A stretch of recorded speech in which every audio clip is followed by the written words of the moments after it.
Hello friends, સ્વાગત છે તમારું કેબી પટેલ રેસીપી બ્લોગમાં। આજે આપણે બનાવવાના છે કે કંઈક યુનિક રેસીપી, બાળકોને ખૂબ મજા આવશે। એ પણ આપણે જે રોટલી વધી હોય એ રોટલીમાંથી જ બનાવવાની છે।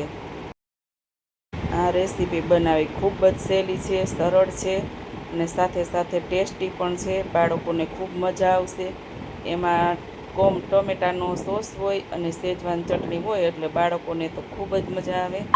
આ રેસીપી નાના મોટા બધાને પણ ભાવશે અને આપણે બનાવવાની છે એ વધેલી રોટલીમાંથી જ બનાવવાની છે। તમે એકવાર બનાવશો ને તો તમે વારંવાર રોટલી પણ વધારે બનાવશો અને આ રેસીપી બનાવશો।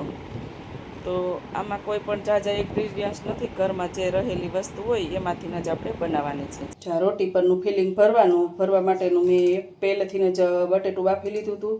બટેટું બાફી અને મેશ કરી લીધું છે અને જે એમાં ઇન્ગ્રીડિયન્ટ્સ ઉમેરવાના છે તે આ બધા મેં કોબીસ લીધું છે, 1 વાટકી લીલા ધાણા લીધા છે, આ છે શેજવાન ચટણી છે 2 ચમચી, સ્વાદ મુજબ અડધી ચમચી આમચૂર પાવડર, 1 ટમેટું છે નાનું એવું કટ કરી લીધું છે, 3 થી 4 ચમચી ટમેટાનો સોસ છે, 1 નાની ડુંગળી છે કટ કરેલી, લીલી ચટણી છે અને ટેસ્ટ થોડોક આવે એ માટે મેં થોડીક એવી ખાંડ લીધી છે અને 2 રોટલી લીધી છે।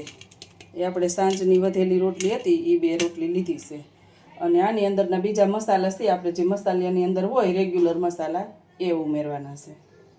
તો ચાલો બનાવવાનું શરૂ કરીએ। પહેલાં તો આપણે સ્વાદ મુજબ મીઠું ઉમેરી, થોડોક એવો હળદર પાવડર ઉમેરી 5 ચમચી જેટલું, 1 ચમચી આપણે કાશ્મીરી લાલ મરચું, 5 ચમચી આપણે ગરમ મસાલો, અડધી ચમચી ધાણા જીરું। મસાલા થઈ ગયા છે બધાય।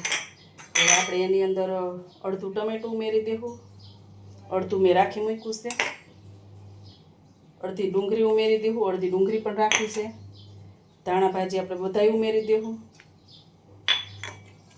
ટેસ્ટ મુજબ આપણે ખાંડ ઉમેરશું, પછી થોડો એવો આપણે આમચૂર પાવડર ઉમેરશું। આમાં તમે લીંબુનો પણ ઉપયોગ કરી શકો। અને અત્યારે હું અડધી ચમચી જેટલી શેજવાન ચટણી ઉમેરું છું, 1 ચમચી હું ટમેટાનો સોસ ઉમેરું છું, 1 ચમચી લીલી ચટણી ઉમેરી છે। હવે આ બધું આપણે એકદમ મિક્સ કરી દઈએ।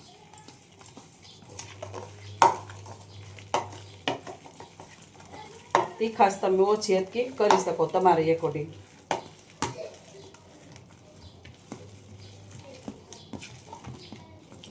જો આ ચટપટો મસાલો આપણો બનીને રેડી છે।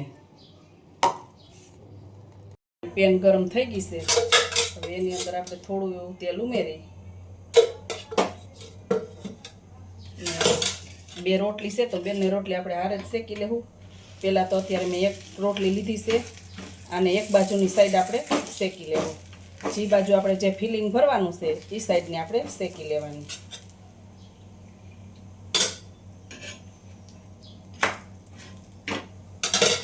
થોડી એવી શેકાઈ જાય, બહુ ઝાઝી નથી શેકવાની।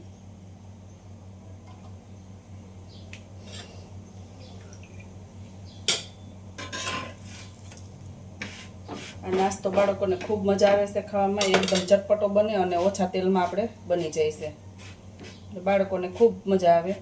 હલકી ફૂલકી ભૂખ લાગી હોય અને રોટલી તમારી પાસે વધી હોય તો 1 બટેટું બાફી અને તરત જ આ નાસ્તો બની જાય। તેલ પણ ઝાઝું નથી જોઈતું, આપણે 2 રોટલી એકાયરે શેકી લઈ।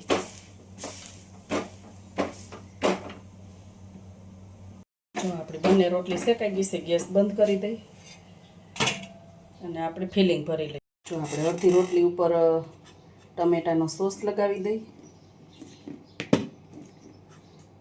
અને અડધી રોટલી ઉપર આપણે લીલી ચટણી ઉમેરી દઈએ એટલે બેયનો ટેસ્ટ આવશે। આની ઉપર આપણે થોડો એવો મસાલો પાથરી દેવાનો,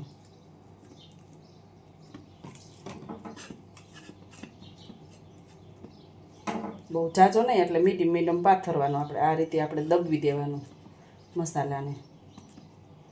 મસાલો આપણો થઈ ગયો છે તો ઉપરથી આપણે થોડી એવી કોબીસ ઉમેરશું, આનો ટેસ્ટ વધારે આવે છે. અને થોડું એવું આપણે શેજવાન ચટણી મૂકીશું. આ રીતે જેટલું તીખું ખાતા હોય એ પ્રમાણે મૂકવાની. એની ઉપર આપણે ડુંગળી, થોડા એવા ટમેટાં. છોકરાઓને પીઝા ખાતા હોય ને એવો ટેસ્ટ આવે. જો આ રીતે રાખી આમ દબાવી ને રોટલીને આપણે વાળી દેવાની, આમ દબવી દેવાની. બંને રોટલી ભરી લીધી છે. હવે આને બે બાજુ આપણે શેકી લઈ. આપણી પેન ગરમ થઈ ગઈ છે. કેવું તેલ લગાવી અને આપણે શેકી લેવાનું.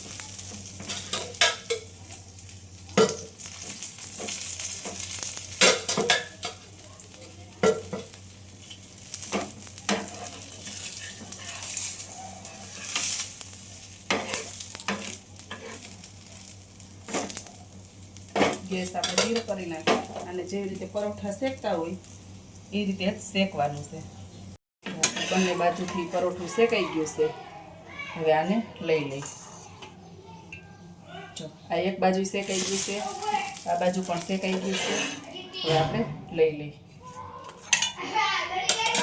આપણે ડીશ જો સર્વ કરી લીધી છે ટમેટો સોસ અને લીલી ચટણી સાથે. આ છે આપણી વધેલી રોટલીમાંથી બનાવેલો સરસ મજાનો એકદમ ચટપટો ટેસ્ટ સાથે નાસ્તો.